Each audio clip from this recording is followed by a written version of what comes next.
Hey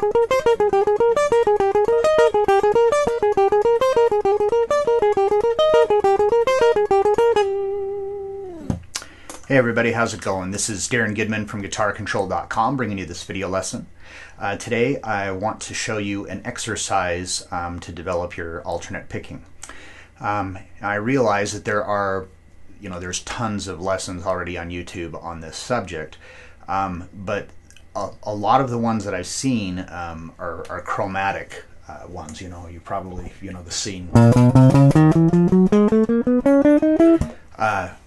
like that.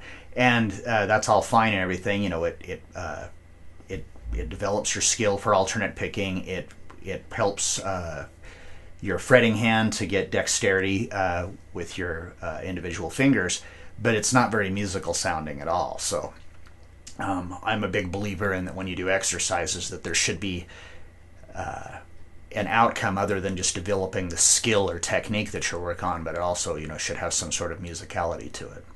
So be sure to click on the link in the description for the tabs, and let's get close up and take a look at this. So to start off, what it is, the shape that we're going to be doing here is from the fifth position of the major scale. So it's the last 6 notes of the 5th position of the major scale. And it's a movable shape. You can do it anywhere, but I like to do it starting at the 9th fret. Reason is because it's just a nice neutral spot, so your arm's not in an awkward position, and the frets aren't really far apart, but they're not really close together either. So we're starting with your first finger. We're going to start on the 9th fret of the 2nd string. So I just run through the notes that we're going to have here. So we've got 9, and then 10 with your 2nd finger, and then 12 with your 4th finger, and then moving to the 1st string, we've got 9, 11 with your 3rd finger, and 12 with your 4th finger. All right, so like I said, that's the last 6 notes of the 5th position of the major scale. So for this exercise, the sequence of notes that how we're going to do this is we're going to go 9, starting on the 2nd string. We're going to go 9, 10, 12, and then to the 1st string 9, and then descend back down. So back to 12 on the 2nd string, back to 10, and then 9, and then ascend back up again. And then instead of going to the 9th fret on the 1st string, we're going to go to the 11th fret with our 3rd finger, and then descend back down. So 12, 10, 9. Ascend again, 10, 12, and then 12 on the 1st string with our 4th finger. So slowly the sequence will go like this.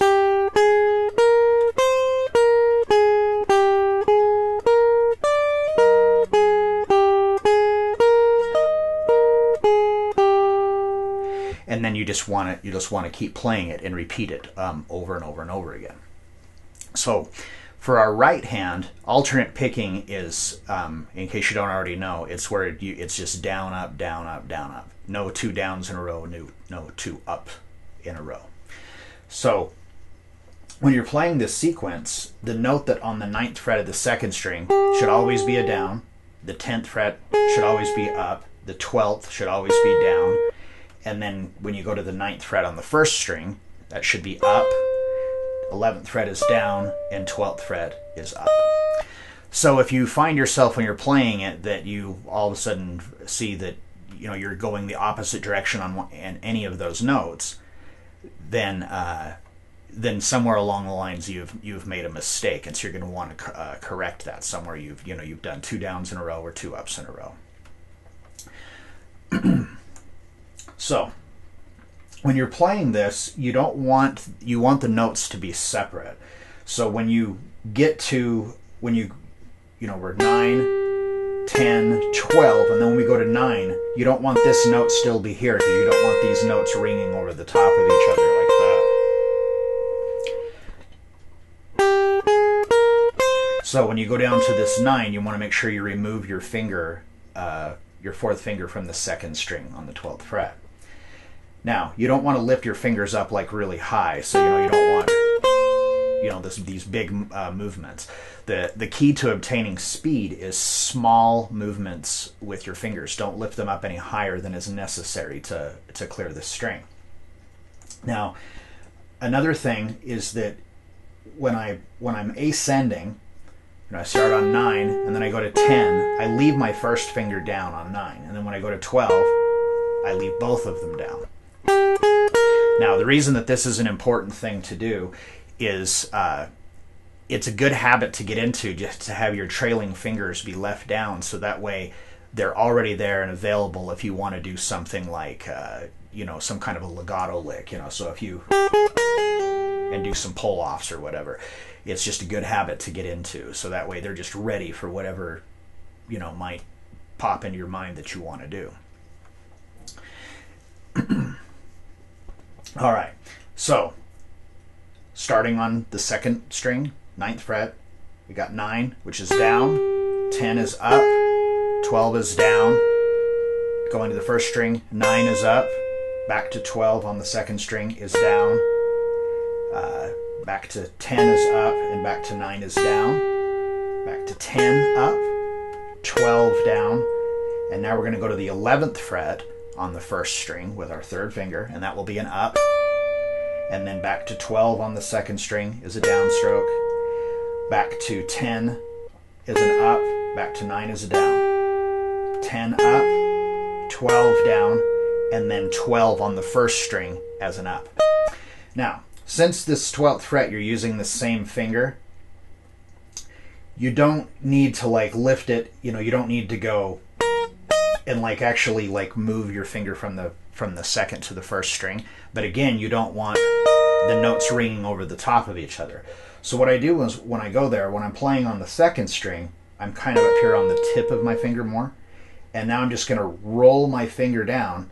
So I pick that note up, and my fourth finger is still touching the second string, but it's muting it. So that way, again, you don't hear the notes ringing over the top of each other. So that way each note is separate and clear unto itself. So after you, the first thing you're going to want to do is just memorize the sequence that you're doing with your left hand. Especially if you're new to alternate picking. So if you memorize that sequence, so you're not really having to pay attention to what you're doing with your left hand, or your fretting hand rather, then you can concentrate on your picking hand. So you can watch it and make sure that you're down, up, down, up, down, up. Now the other thing with this pick stroke is that you don't want it to be like this giant movement, just the smallest you can get, smallest.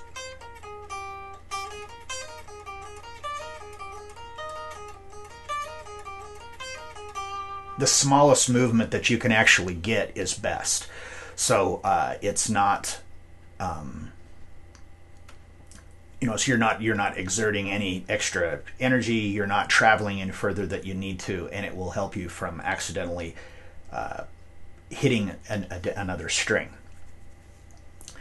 Now, I'm playing with a clean tone, and at first, that's fine to play with a clean tone, but this is something I recommend that you actually practice doing with distortion, because when you're playing with distortion, the guitar is more sensitive to making unwanted noise. So it's going to actually help you to play cleaner. So when I'm picking, I am muting the lower strings, like the strings 6, 5, 4, and 3, actually with the side of my hand. I've just, if you can see here, is that I've just got it resting, so that way those strings don't just start vibrating and making noise.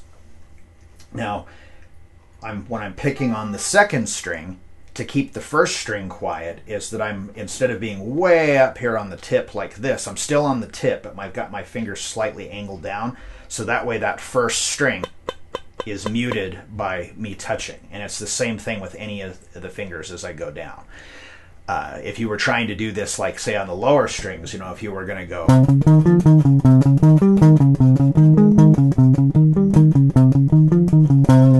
which I would recommend is actually a good thing to do as well. So if you're playing on these lower strings, again, I'm everything above what I'm playing, I am muting by letting my fingers,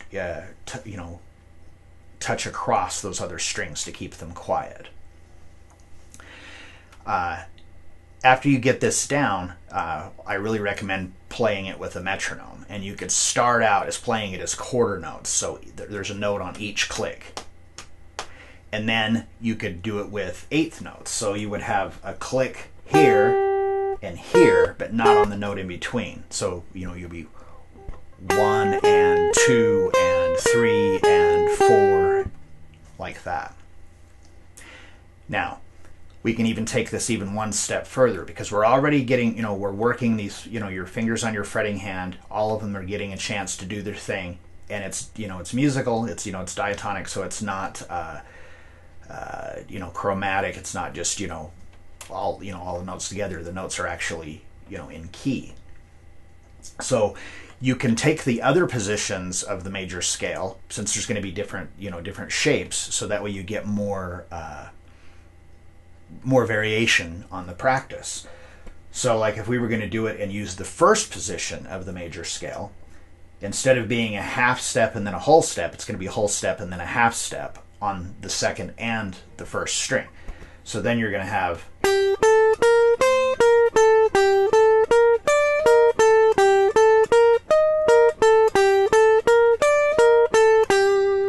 like that. And then you can do it with any of the other positions. If you were going to do, do the second position, then it's a half step and a whole step on both strings. So, again, the same thing, same idea.